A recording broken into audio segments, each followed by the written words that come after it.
하나님, 끝없이 우리를 사랑해 주셔서 변함없는 언약의 약속처럼 하늘과 땅과 만물을 운행해 주셨습니다. 생명의 진리에 거하면 어찌 재앙이 올 수가 있겠습니까?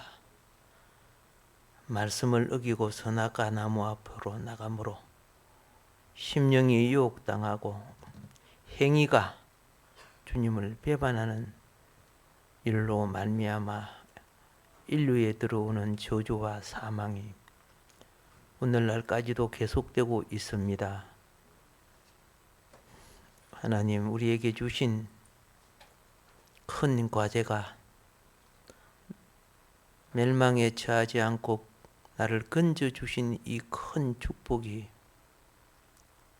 모든 만민들도 함께 새하늘과 새 땅으로 이끌어 내라는 명령임을 우리가 압니다.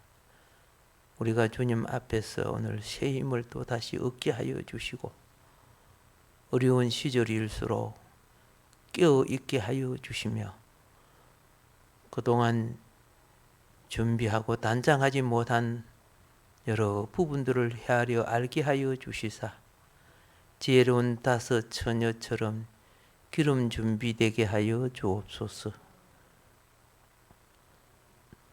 오늘 동서사방 사랑하는 근속들을 헤아려 주시사 이 시간 우리 모두가 주님 앞에 몸으로 드리는 산 제사가 되게 하여 주시고 또 이 방송을 보는 사랑하는 성도들의 심령이 하나가 되어서 우리 주님 공급하여 주시고 복 내려 주소서. 예수님 이름으로 감사하며 기도드립니다. 아멘. 사랑합니다. 축복합니다. 사랑합니다. 축복합니다. 우리가 생활할 때 사람들은 하나님이 아무리 기도해도 응답 안 해주더라 이런 사람도 있고, 난 몇십 년을 믿어도 하나님이 나한테 말씀하신 적이 한 번도 없더라 이런 것도 있고, 이런 분들도 많습니다. 하나님은 대부분요 생활 속에 응답하시는 거예요. 생활 속에, 서로 간의 대화 속에 무엇이 하나님의 말씀인가 우리가 분별하는 것은 참 중요한 거죠.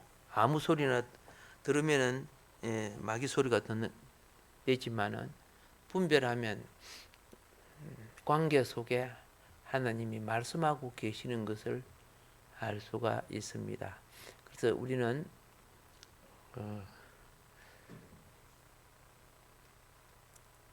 오늘 짧은 영상을 보면서 이 청년은 어떻게 하나님의 음성을 받았으며 이해하는 생활을 했는가 한 작은 부분을 잠깐 보도록 하겠습니다.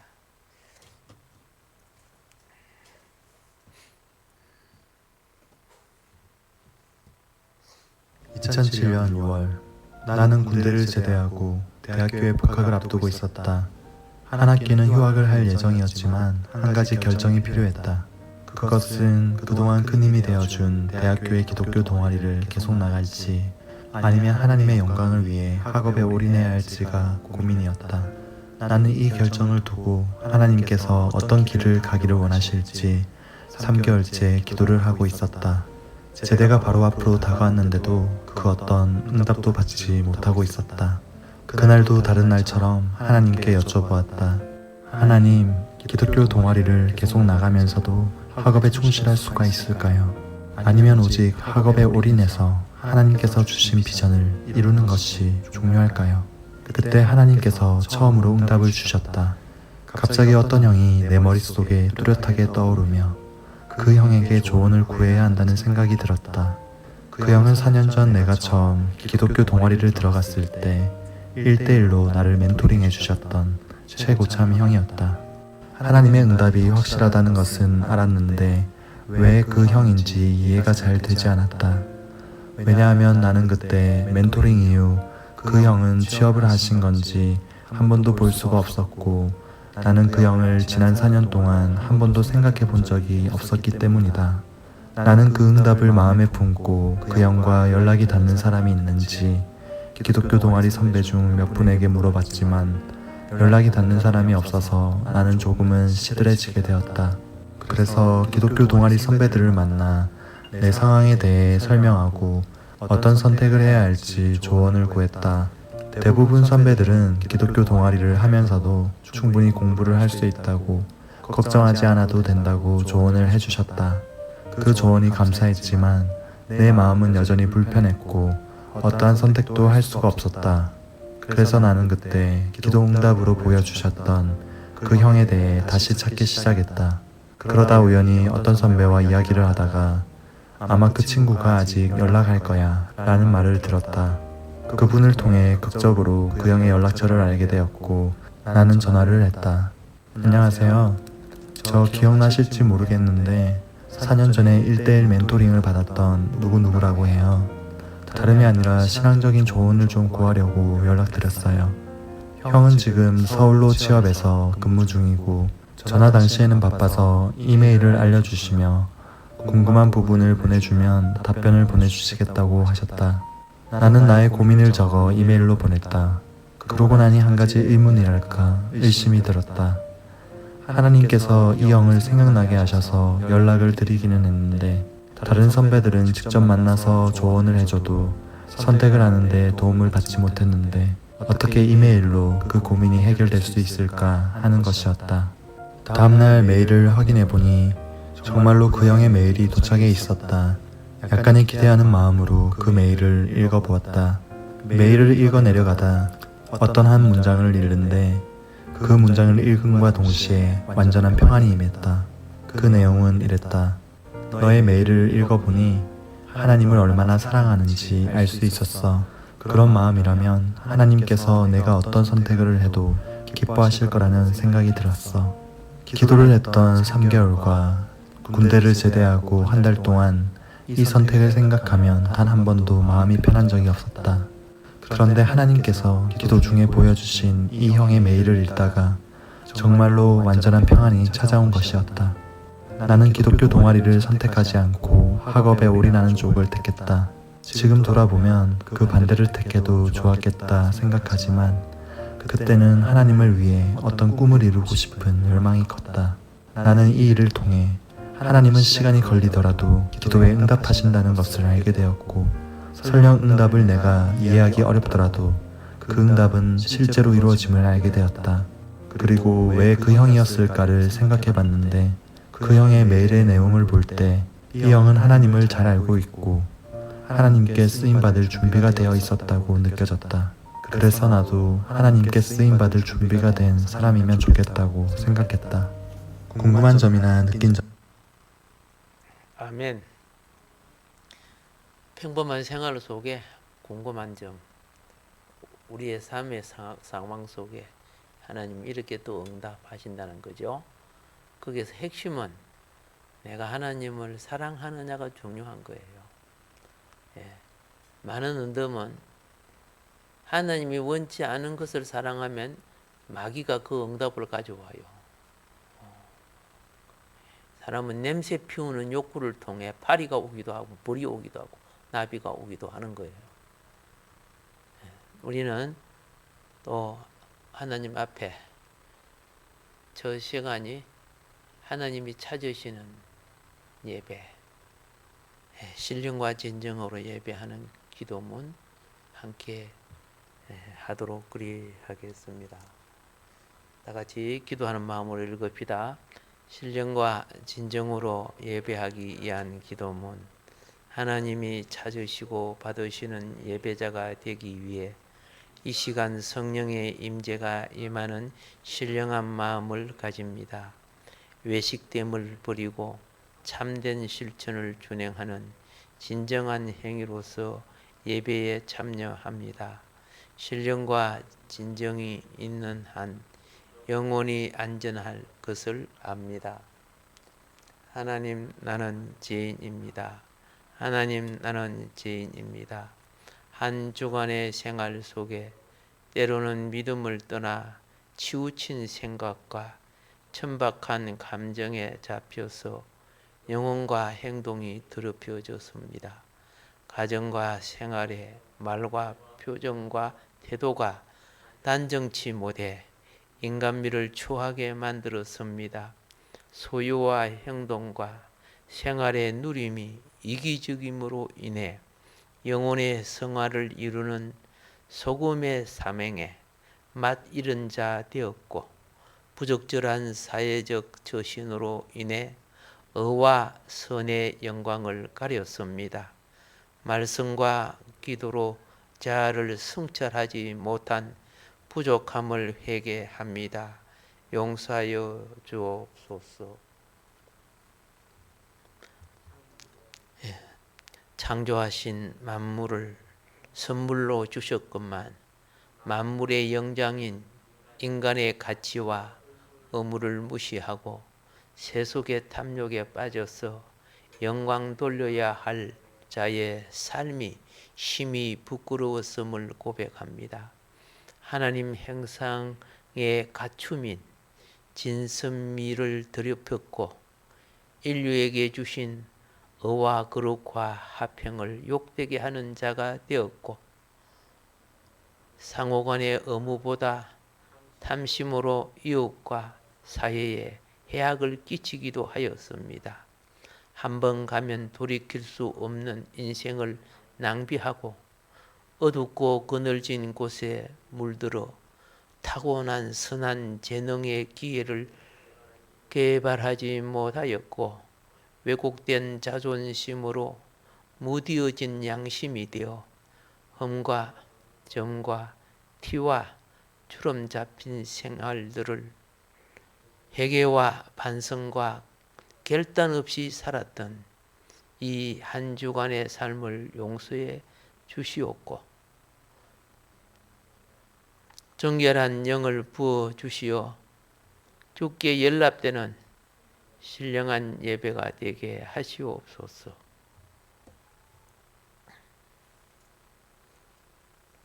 청춘의 세월을 하나님이 보내주신 영혼의 목적을 망각하고 세속의 유행과 욕망을 위해 배짱이처럼 개미처럼 땅의 것만 보고 살아왔습니다. 하늘의 이상을 상실한 노아 시대의 무리와 소돔과 고모라 시대의 시민처럼 물질과 생명의 기회를 남용하였으며 하나님의 뜻을 무시하고 감각적 유행과 헛된 가치관에 잡혀 무익한 것을 위해 허비한 세월을 살았습니다. 개인적 집단적 이기에 빠져서 선악과 인생을 추구하였으며 영생을 주실 하나님의 시간을 헤아리지 못하고 언약된 하늘의 시간을 도둑질했습니다. 나를 구원해 주실 때 땅 끝까지 내 증인이 되라는 기록된 복음의 사명을 거역하고 주님의 몸된 교회를 위하여 주어진 직분을 자신의 명예를 위해 살아온 선악과 인생을 회개합니다. 정말 죄송합니다. 정말 죄송하옵니다.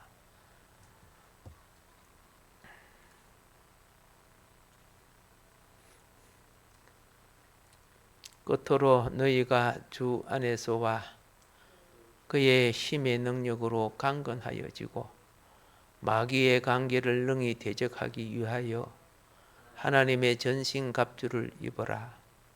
우리의 씨름은 헬과 육에 상대하는 것이 아니요 통치자들과 권세들과 이 세상의 어둠의 세상 주관자들과 하늘에 있는 악의 영들을 상대함이라. 그러므로 하나님의 전신갑주를 취하라. 이는 악한 날에 너희가 능히 대적하고 모든 일을 행한 후에 서기 위함이라 하였건만 악한 권세와 짝하여 주의 나라의 원수된 죄를 용서하여 주시기를 간구합니다. 보혈의 은총으로 구원함을 받은 영혼이지만 어두워진 세상의 유혹과 위협에 적당히 굴복하면서 살아왔습니다. 죄로 유전된 몸의 소욕과 세속의 문화에 중독된 욕망으로 인해 사람됨의 기본이 무너지고 제사함 받은 은혜를 소멸하고 있습니다. 회개하오니 내 영혼을 회복하여 주소서. 말씀과 기도와 찬양과 봉사와 예배가 되살아나게 하여 주옵시고 이번 주간에도 나의 부정을 씻겨지고 성령에 동행하는 한 주간이 되게 하소서. 여전히 반복되는 헛된 인생 되지 않게 70번씩 7번이라도 회개하는 자의 죄를 용서하시고 용서하라는 주님, 제사함의 증거인 성령의 임재로 거짓 영을 제하시고 예수님 보혈의 은혜로 부활의 예배가 되게 하옵소서.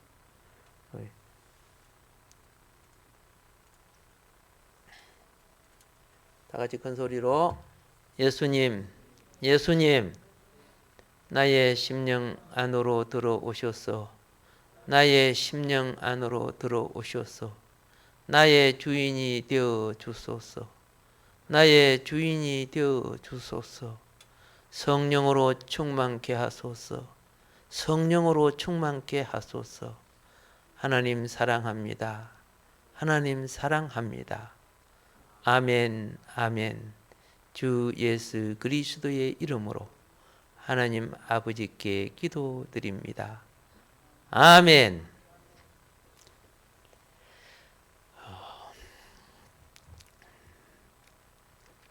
모세가 40세가 되었을 때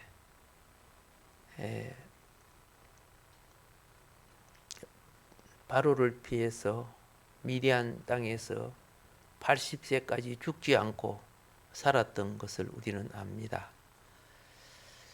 바로는 모세를 죽이고자 끝까지 찾다가 결국 바로가 버렸어요. 먼저 죽어요. 이 부분에 대하여 오늘 사도행전 본문 스데반의 말을 아까 읽었었죠. 스데반은 이 동족의 말 때문에 아직 이 말이 왕궁에는 안 들어갔지만 동족의 말을 듣고 피합니다.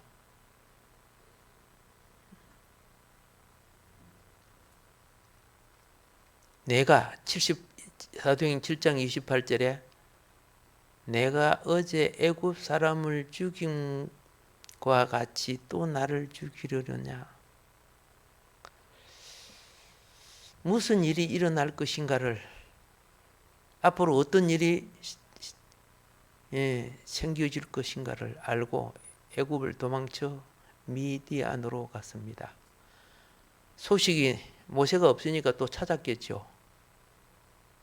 그렇지만 이미 바로는 모세를 붙잡는 때를 놓쳤습니다. 그러면 하나님은 어떻게 모세를 통해 이런 인생을 겪게 하셨는가? 항상 우리의 행동 그 이전에 하나님은 대의적인 관계의 언약을 가지고 있다는 것입니다. 그 언약이 무엇이냐? 바로 이거죠. 헷불 언약이에요. 헷불 언약. 출애굽은 뭐 때문에 이루어진 거예요? 헷불 언약 때문에 이루어진 겁니다. 헷불 언약. 작은 글씨는 안 보니까 그냥 지나가고 밑에 보면은 창세기와 출애굽기를 이해할 수 있는 가장 중요한 구절이 창세기 15장 13절부터 16절이다. 이 언약 때문에 출애굽이 시작되는 거예요. 이 언약 때문에. 그러면 이 헷불 언약에 있어서 지금 이 그림만 봐도 알겠죠?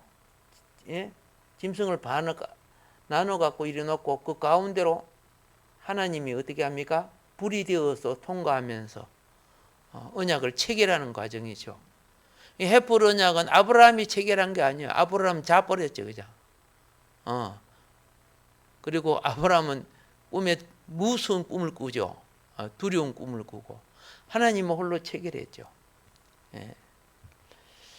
자, 그러면 이 헷불 언약의 구약적 핵심은 무엇이냐 하면은, 자, 헷불 언약의 핵심은 아브라함과 그 후손의 미래에 대한 예언이라고 할 수 있다. 이것은 가나안 땅에 대한 보증이다. 왜요? 아브라함이 이 땅을 언제 주실랍니까 했잖아요. 그러니까 이제 그 보증으로 언약을 하나님이 아브라함과 체결하는 거죠. 그 내용입니다. 아브라함 후손이 400년간 이방 나라 애굽에서 노예 생활할 것이다. 두 번째로 400년이 지나 노예로부터 해방되어, 즉 출애굽되어서 이방 나라에서 가나안으로 돌아올 것이다. 아브라함은 장수하다가 평안하게 저 세상 간다. 예. 그래서 언약의 자손 포로기한 4대 만에 이루어질 것을 약속해 주고 있습니다. 자, 여기 분명히 중요한 것이 4대와 400년이라는 때가 있습니다. 마귀는 아브라함과 언약한, 하나님과 아브라함과 언약한 출애굽 시기를 마귀가 알고 있어요. 마귀는 이걸 막아야 되는 거지. 하나님 백성을 포로로 잡고 노예로 거머쥐고 있어야 되는 거예요. 이걸 갖다가 다른 말로 뭐라는 줄 아세요? 내가 살기 위해서 너를 거머잡고 있다. 인질극이라고 하는 거죠. 인질극.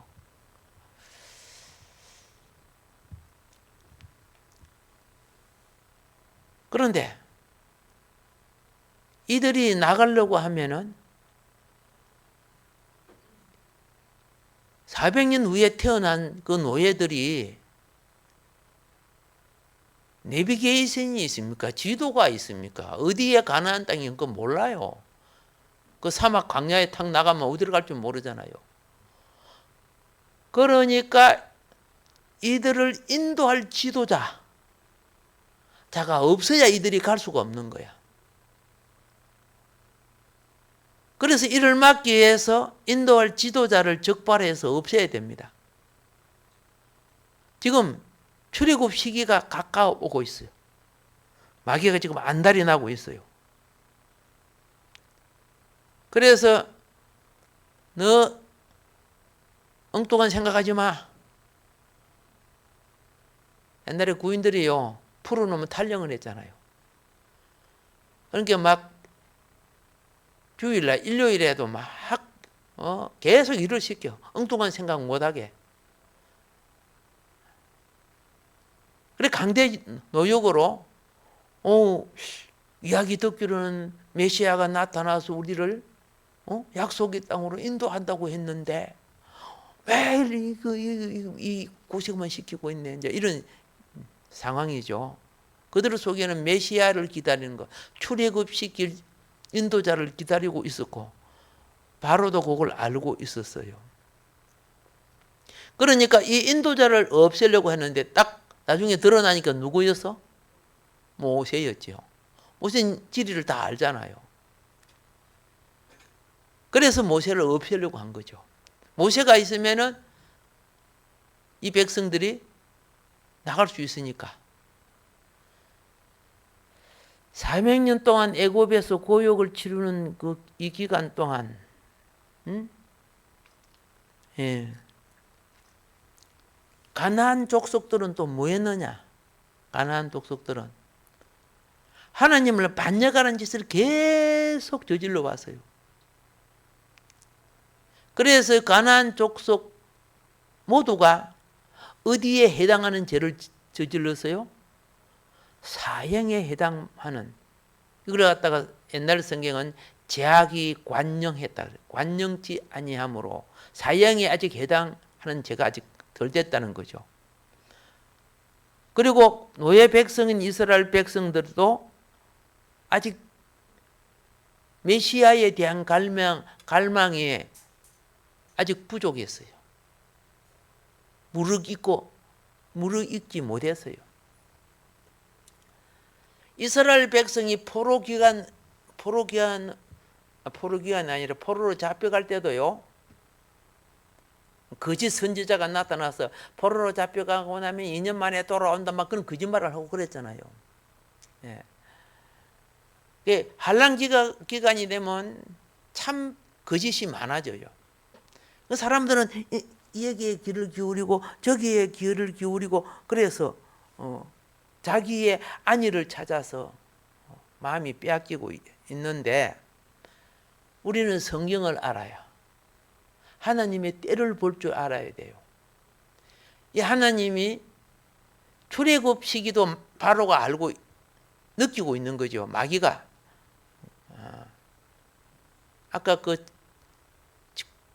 청년이 그저 공부하면서 기도하면서 딱 생각에 떠오르지 않을 대상을 떠오르게 해서 자기의 구하는 것을 응답해 줬지요.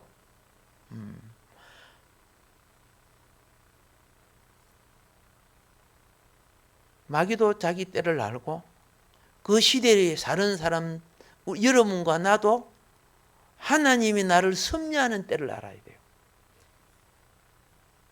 그냥 하루하루 사는 것이 아니고 아무리 봄이 좋다 해도 그죠? 때가 되면 여름이 오고 또 가을이 오잖아요. 예. 그래서 성경은 이렇게 말합니다. 자, 여기죠. 가다라 지방에 가시며, 예수님이 가다라 지방에 가시며 귀신 들린 자 둘이 무덤에서 나와 예수를 만나니 그들은 몹시 사나워 아무도 그 길로 지나갈 수 없을 지경이더라.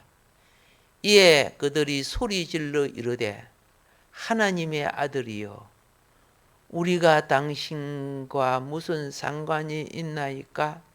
무엇이 이르기 전에? 때가 이르기 전에. 그랬습니다. 때를 이야기를 해요. 우리를 괴롭게 하려고 여기 오셨나이까? 모세는 신약적 성령이 아니지만 사역을 하는 성령이죠. 성령을 힘입어서 이스라엘 백성을 포로로 잡힌 곳에서 마귀의 세력을 물리치고 깨뜨리고 이끌어내야 될 지도자가 돼야 돼요. 지도자가 돼야 돼. 그런데 나중에 보면 알겠지만 모세가 처음에는 자기 힘으로 지도자가 되려고 했어요. 하나님의 힘, 이를 자기 학식도 많고 재능도 있고 그죠? 또 왕이 될 그런 위치를 가진 왕자였잖아요. 그러니까 자기 힘으로 하나님의 일을 하려고 했다고 말입니다. 그런데 하나님은 모세야 그거 마귀에게 100번 져. 이 세상 가지고 있는 재능과 기술, 재주 갖고 하나님 일을 한다고? 생명을 건지는 것은 그것으로 할 수 있는 거 아니야. 이를 위해서 하나님은 모세를 광야에 내보낸 거죠. 이게 모세의 전환기, 1차적 전환기 아닙니까? 광야에 내보내가지고 광야 제사장 이드로의 사이가 되죠. 이드로의 사이가 들어가고 이 제사장이 매일 예배 드려요.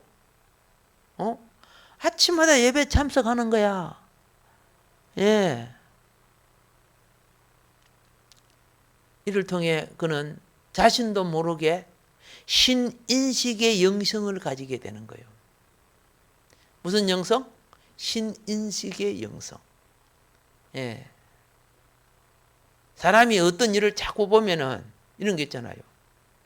개가 서당에 있으면 뭘 한다고? 풍어를 얻는다고. 어떤 상황에 어떻게 있느냐 그 참 중요하지요. 그래서 그 유명한 맹목 삼첨도 나오죠. 하나님은 그런 환경에 모세를 제사장 집 사이가 되게 만들어 버렸어.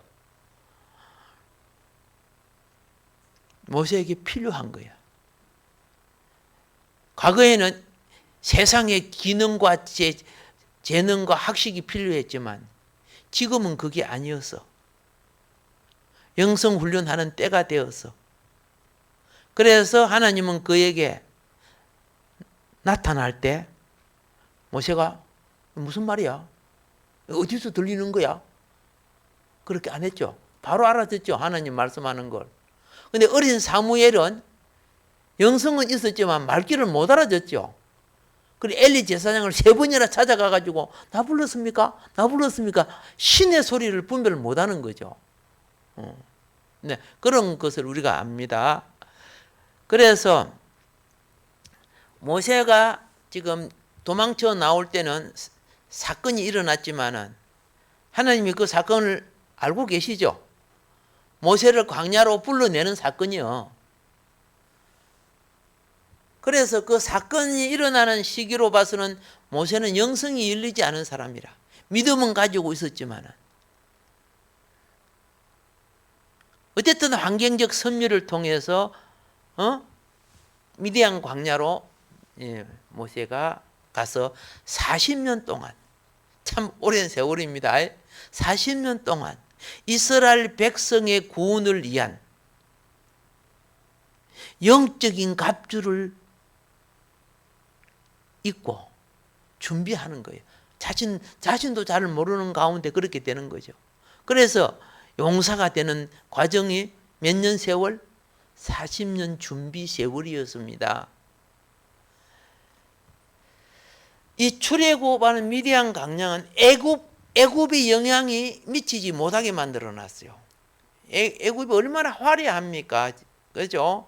그 강변의 그 푸른 숲이라든가, 수많은 먹을 음식들, 뭐 과일들, 그리고 그 왕족들이 살아가는 그 건세 명예, 또 향락, 그런 유혹이 미치지 못하는 곳에 그 말입니다. 그쪽으로 하나님이 모세를 옮긴 거예요. 여기 보면은 우리는 무엇을 보느냐 하면은 모세가 간 그 곳은 아브라함의 후처, 아브라함 나오죠? 아브라함의 세 번째 아내가 그두라입니다. 아브라함은 그두라를 통해서 시므란, 욕산, 머단, 미디안, 이스박, 수아를 낳죠. 그런데 그 중에 모세가 간 곳이 어디예요? 지역 이름도 미디안. 그리고 그두라가 낳은 네 번째 아들 이름이 미디안. 그렇죠? 그런데 지금 모세가 미디안에 갔을 때 그 미디안의 5 아들 중에 한옥이 사는 곳이야. 한옥의 후손들이 사는 곳이요. 모세가 간 곳에. 그러니까 뭐 제사장 보면 이드로 뭐 이런 거 나오죠. 이 계통의 최고의 신앙이 유전 대를 이어서 내려왔던 그곳에, 예, 한옥의 후손이 살고 있는 그곳에, 예, 아브라함의 후손 중에 어느 종족보다도 하나님을 유달리 잘 섬기는 이들이 살고 있는 그곳에 이드로의 집이 있었고, 그렇죠? 그것도 이스라엘로 보면 이방인이죠. 제사장입니다. 왜 하나님이 그런 섭리를 했어요? 40년 후에 다가올 애굽의 사탄 세력과 전쟁 준비를 시키는 거죠. 예. 영성 기간, 예, 이 기간, 요 기간을 그 속에 넣어놓고 그 지역엔 바로가 못 들어왔다는 말은 무슨 말인 줄 아세요? 마귀도 몰랐다 그런 뜻이에요. 예. 마귀가 알면은 상대가 그걸 생각하게 돼요. 많은 생각은요, 예? 네, 그냥 심리학적으로는 잠재된 것이 일어난다 그러죠. 잠재된 것이. 수많은 잠재가 환경의 여건과 자극을 받아 일어나는 거예요. 그런데 그 자극을 주는, 예? 보이지 않는 세력이 영의 세력이에요. 평생에 생각 안 할 것도 나중에 생각나는 경우가 있어요. 자, 마귀는 바로를 통해서 때가 가까울수록 더더욱 이스라엘 백성을 억압합니다. 다른 말로 빼앗기지 않으려고 출애굽을 막고자 땅에 속한 일을 몰두하게 농사 짓고 백돌 붓고 계속 그것만 시키는 거예요. 그 짬만 있으면 아이고 쉬어야 되겠다 그거밖에 없어. 출애굽 꿈꾸지 말자. 이렇게 피곤해 죽겠는데 뭐 출애굽이 어디냐. 이런 생각을 갖게 만드는 거죠. 사상적 사고를 집어넣죠. 그런데 유다 백성이 돌아올 때는요, 이방의 왕이 감동받아서 내보내죠. 개념이 다르잖아요. 왜 그러면 개념이 다를까요? 저 노예 생활하는 하나님의 백성들은, 보세요. 동족끼리 싸우면서 모세를 대항했던 자들이야. 그래서 모세가 준비돼야만이 그들을 끌어낼 수 있는 영적 싸움이 필요해. 그래서 10가지 재앙, 11가지, 홍해까지 11가지 재앙을 막 내리고 그러잖아요. 그런데 유다 백성이 돌아올 때는 왕이 막 다 내줘. 그렇죠? 갈 길도 다 만들어주고 자기 재산 다 가져가게 만들어. 왜 그럴까요? 70년 포로 생활에 포로로 잡혀갔던 사람들이 기도로 이겼잖아요. 말씀으로 이겼잖아요. 여러분 다니엘, 사드락, 메삭, 아벤노 전부 기도하는 용사들 아니요? 에스라 같은 사람 보세요. 유대 땅이 어디 있는지도 몰랐던 에스라 같은 사람들. 얼마나 말씀이 뛰어납니까? 말씀이 후손들에게 그렇게 말씀을 가르치고 준비했잖아요.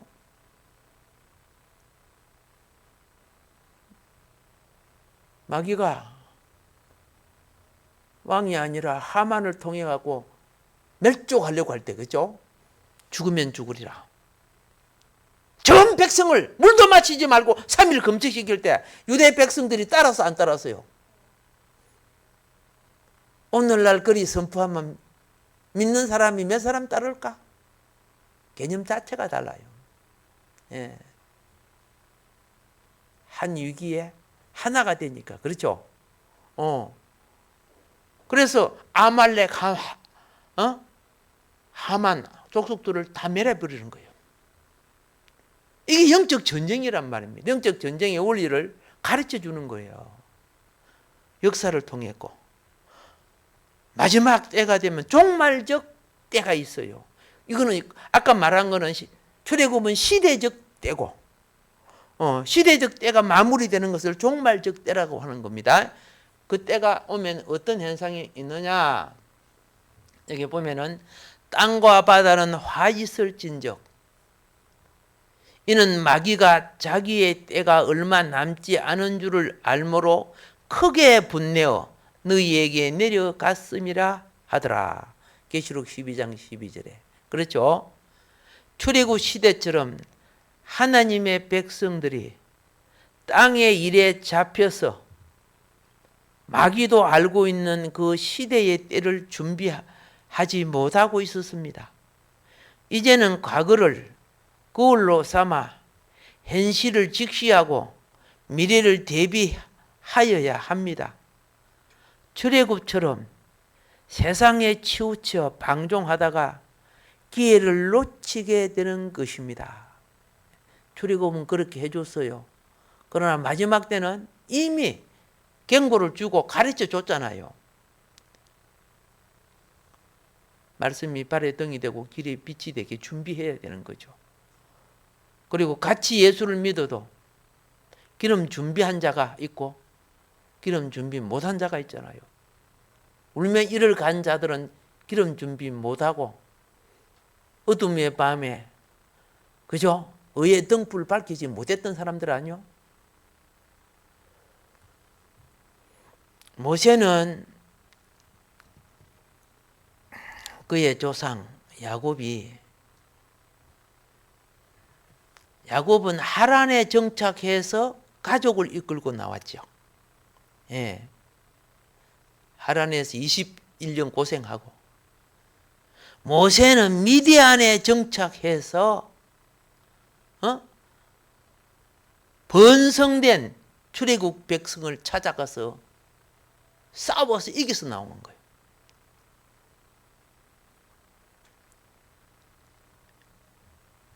세계적인 강 나일강은 아브라함의 후손을 삼키는 강 아닙니까? 자네 아이들을 그 강에 다 던져 죽이게 만들었다 합니까? 그런 가운데 노예 백성으로 있었지만은 세마 교육이 뭔가 알죠? 가정에서 하나님 말씀을 예배하고 가르치는 신앙이 살아있는 집안. 거기 아므람과 요게벳 부부의 가정 아닙니까? 거기서 누가 태어났습니까? 모세가 태어나요. 나라에서 남자아이를 낳으면 죽이라고 할 때 그 말을 들었어 안 들었어요? 나라 법을 듣지 않습니다. 왜? 천법을 무시한 그릇된 명령을 하나님의 자녀는 따르면 안 되기 때문입니다. 천법을 무시하는 거예요. 천법. 3개월 동안 성교 키우면서 얼마나 기도했겠어요? 얼마나 하나님의 섭리를 구했겠어요? 예. 근데 하나님의 지혜가 뭡니까? 모세를 바로 왕국 속에서 키우죠. 왕궁 속에서 키우죠. 등장 밑이 어둡다고 해요. 그 나라를 마귀 왕국을 멸할 자가 그 속에서 자라고 있었어요. 믿음의 씨가 심겨진 모세는 자신의 동족을 사랑했습니다. 동족이 매를 맞아 죽어가는 꼴을 볼 수가 없었습니다. 그래서 애굽인을 쳐 죽이고 한마디로 말하면 순종이 우발적 사건이에요. 우발적 사건. 근데 그 우발적 사건 속에 하나님 섭리가 있었어요. 예. 우연한 사소한 사건인 것 같던데 인생의 중요한 부분이 전환점이 되는 그런 상황이 왔다 그 말입니다. 우발적 사건. 우리 인생도요. 우발적 사건 속에 하나님의 섭리가 있다는 것. 깨어있고 기도하는 사람들은 그 길을 볼 줄 압니다. 우리 잠깐 찬양을 하나 들으면서 전환 좀 하도록 하겠습니다. 잠시 세상에 내가 살. 우리 같이 한번 불러보세요.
모세의 애굽 인생이 이제 마무리가 됐죠. 마무리 되고 이걸 하나로 이렇게 정리를 한 겁니다. 여기 보면 맨 처음에 애굽 사람들의 지혜를 배웠다 그렇게 돼 있죠. 지금 사도행전 내용, 출애굽기 내용, 히브리서 내용을 지금 말씀드리는 겁니다. 바로의 딸의 아들로 궁전에 머무는 동안 애굽 사람들의 지혜를 다 배웠어. 자, 애굽 사람들의 교육을 통해 그는 높은 교양을 쌓게 됩니다. 가장 높은 세상 학문을 전수받았습니다. 그래서 성경은 말과 행사에 능하다고 말하고 있습니다. 자, 이것이 세상 사람들이 존귀한 삶을 위해서 살아가는 오늘의 현상입니다. 육체적 생명의 한계가 가장 추구하는 것들이죠. 가장 추구하는 것. 그래서 이렇게 하면 출세한 걸로 알고 성공한 걸로 알아요. 그런데 하나님의 자녀는 이것으로 하나님 일을 하는 게 아니에요. 이건 하나의 도구예요. 여전히 영적인 방면의 준비가 필요한 겁니다. 본질 세계를 위한 무엇이 필요해요? 준비. 이게 필요한 겁니다. 그런데 모세는 그의 형제들을 뭐 하려고? 구출하려고 지금 노력합니다. 사도행전 7장 23절은요. 사도행전 7장 23절은 그럽니다. 나이 40이 차며 그의 형제 이스라엘 자손을 돌아볼 생각이 나더니 그랬어요. 성경에 40이라는 숫자는 시험과 시련과 고난의 수라는 걸 여러분 다 알고 있는 거죠. 그걸 상징하는 겁니다.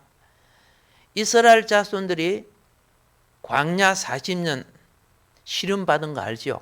앞으로 받을 거고. 또 모세는 40일 동안 산 위에서 물도 음식도 마치지 않고 하나님의 말씀을 받기 위해서 자기 비움을 가졌죠. 얼마나 힘들어 그거. 예수님도 40일 동안 물도 음식도 먹지 않고 광야에 계신 거 아시죠? 우리는 금식에도 물을 마셔야 사는데 이스라엘은 400년 동안 노예 생활하죠. 이 4라는 숫자.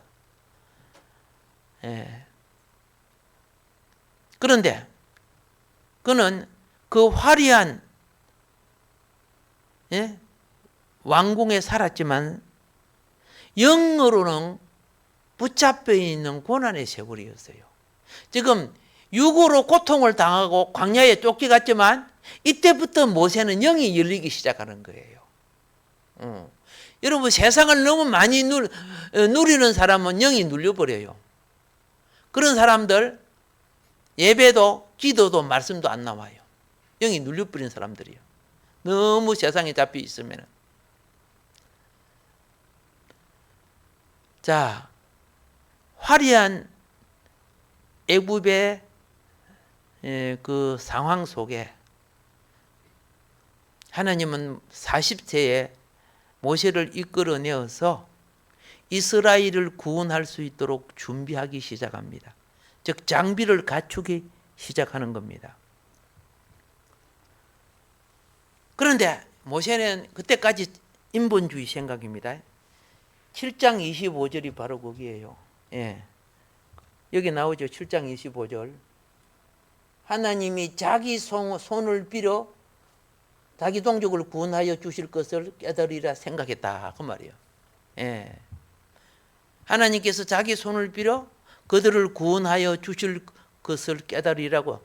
그러니까 자기 동족들이 내가 자기 동족 싸움하는 데 가서 모세가 말리고 그러면 어제 애국 군병 죽이고 우리 동족 살려줬다. 아우 모세 하고 한편이 되어줘야 될 거 아닙니까?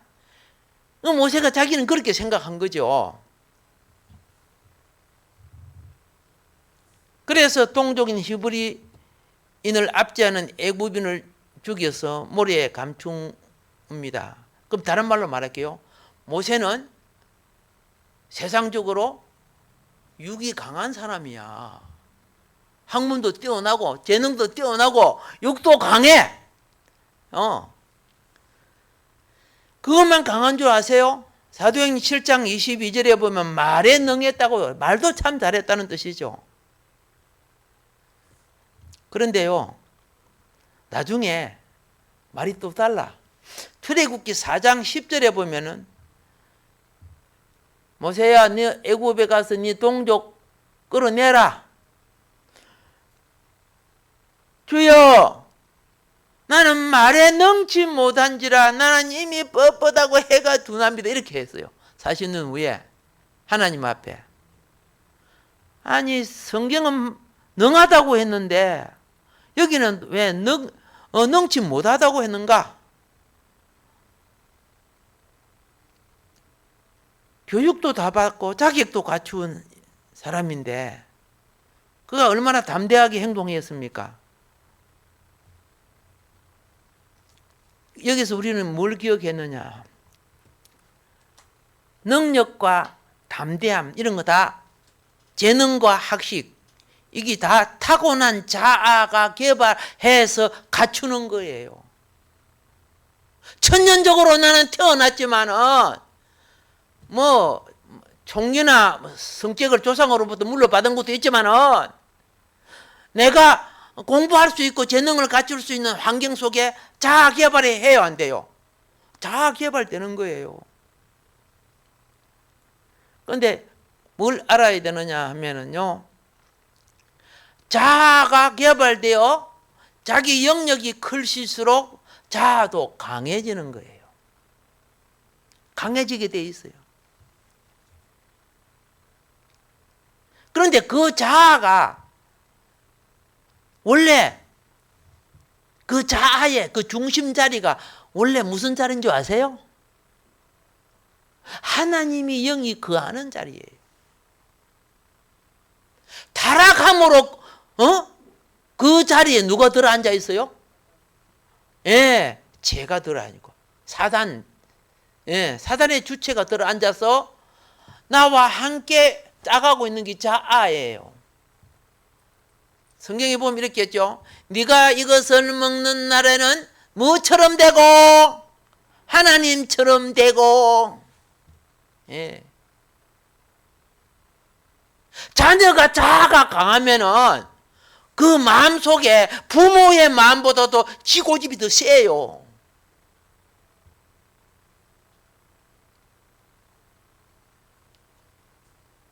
모세가 모든 것에 뛰어나니까 하나님이 내 힘으로 딱 한번 해보겠다 이렇게 지금 한 거 아니요? 예. 그러니까 하나님이 실패하게 만들어줘. 야, 네 자아로 하나님이 할 수 있는 거 아니야? 그럼 마귀에게 뺑뺑 져. 오히려 마귀에게 이용당해. 가장 높은 단계의 교양을 습득한 사람이 애굽인들이 천하게 여기는 직업이 뭐예요?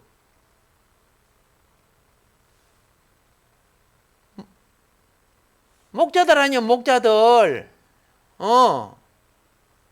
애굽이 가장 천하게 여기. 그래갖고 저 도식 아니고 저 벤들이 어디 가서 살았어요? 고센 지역 가서 살았죠. 예. 그런데 최고의 위치에 있는 엘리트가 애굽인이 가장 천박하게 여긴 지가 목자가 됐어.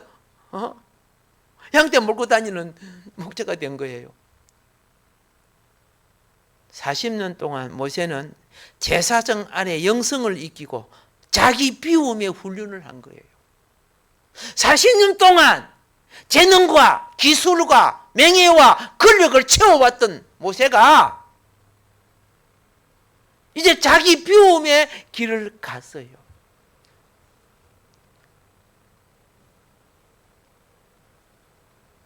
애굽은 대학이라고 하면 광야는 대학원이에요. 대학원.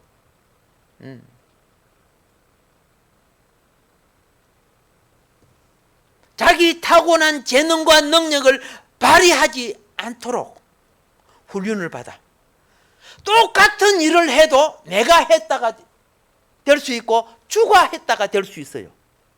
내가 했다는 것은 그 주체와 가치관을 내가 가지고 있는 거예요. 주가 했다는 것은 내가 아니요 주가 했다는 것은 주체와 가치관을 주가 사용하는 거예요. 비슷한 것 같지요? 전혀 다른 거예요.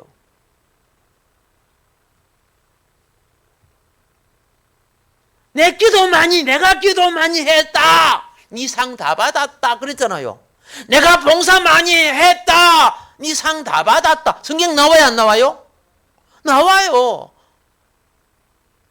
똑같은 신앙생활을 해도 연락되는 게 있고 안 되는 게 있다는 걸 가르쳐 주는 거예요. 우리는 그걸 갖고 뭐 내가 하나님 일 많이 했다고 그렇게 하잖아. 참으로 연락되는 신앙생활을 하는 사람은요, 최선을 다하고도 주님 앞에 모자람이 뭔가를 생각하는 사람이요.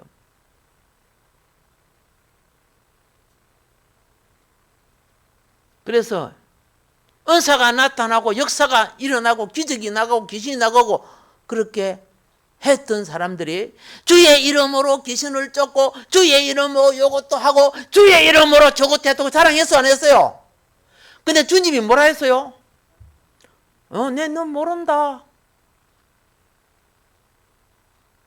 그랬죠? 근데 누구가 인정받았어요? 내가 언제 그런 일을 했습니까? 제자들을 보낼 때 이렇게 파송할 때 이렇게 합니다. 너는 최선을 다하고 나는 미천하고 부족한 종입니다. 이걸 주인에게 구하라. 여러분과 내가 하늘 사명을 잊고 정말 하나님의 기준에 맞게 일하는 줄 압니까? 똑같은 일을 해도 팔도 생각 다 하면서 일을 하는데 연락 안 되는 일을 하잖아요. 이것을 빨리 깨닫고 시내산에 가서 3년 동안 자아 처리를 한 사람이 사울이란 청년, 나중에 바울이죠. 그 사람 아니요? 그가 하나님 말씀과 랍비의 수제자가 되고 로마 시민권을 갖고 모든 것이 명예를 건세를 얻을 수 있는 그 좋은 자리에 있던 청년이 예수 딱 만나고 난 뒤에 자기 비움을 가서 그동안 내가 이 종교 생활로 내가 추구했던 이 모든 걸 배설물로 여긴다. 그가 수고했던 수많은 걸 통해 뭐라고 했습니까? 내가 아니요.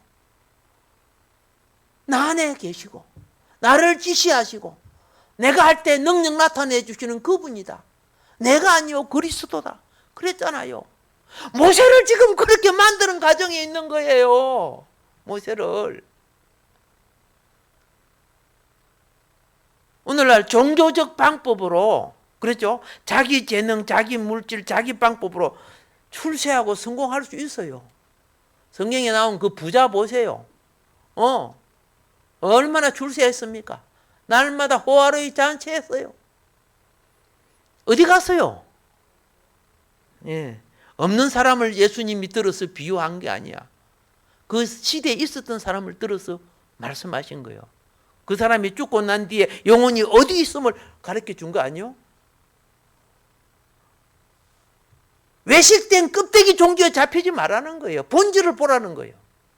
모세가 애굽에 있어서도 신앙을 갖고 있었고 광야에 있어도 신앙을 가지고 있었는데 차원 자체는 너무 달랐다는 거죠.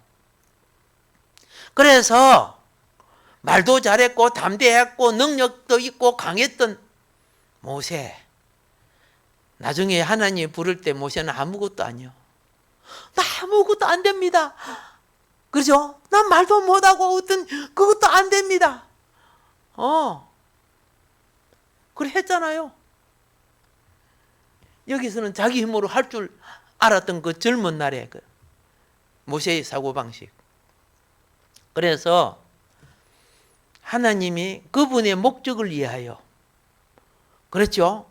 나를 들어섰을 때 먼저 뭐예요?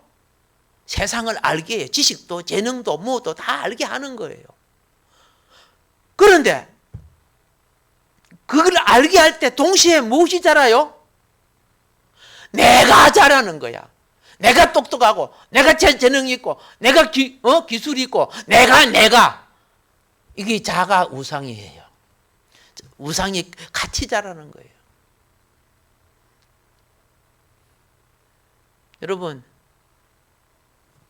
여기서 자기 비움이 있을 때 주의 영이 그 자리를 자정하시는 거예요. 주의 영이. 요것만 여러분 오늘 알면은 거죠? 십자가 처리가 뭔가를 깨닫고 여러분과 나의 인생의 삶이 그것이 착각 종교에 빠져있는 저 사람들과 다르다는 걸 알 겁니다. 그날에 수많은 사람이 주여 주여 하지만은 성경이 나와 있잖아요. 예, 구원에 들어오는 자가 적다고 했잖아요. 예수님이 직접 말씀이에요. 속지 말라는 거죠. 세상 유행을 틀면 인간 마음을 훔치기는 선악과처럼 쉬워요. 근데 본질은 예수는 없을 수 있다는 것이죠. 모세의 영성 훈련이 왜 필요했는가? 예, 오늘 우리는 깨닫고 또 다음 시간에 모세의 영성 부분을 조금 더 하고 이제 또 그 다음 차원을 말씀드리겠습니다. 잠깐 기도하겠습니다. 하나님 아버지, 우리를 사랑해 주신 은혜 감사합니다. 나는 나의 힘과 재능으로 주의 일을 하려고 했습니다. 그런데 사단을 이기는 역사는 주의 영역으로 되는 것인 줄 고백합니다. 40년 자랐던 모세는 40년 자기 비움을 통해서 여호와의 능력을 잊고 어느 사역자가 행할 수 없는 무시무시하고 엄청난 기적을 나타내는, 백성을 이끌어내는 위대한 종이 되었습니다. 영성의 원리를 깨우치게 하여 주시고 종말로 주의 백성들의 영성으로 회복되는 역사로 우리를 이끌어 주소서. 예수님 이름으로 감사하며 간절히 기도합니다. 아멘.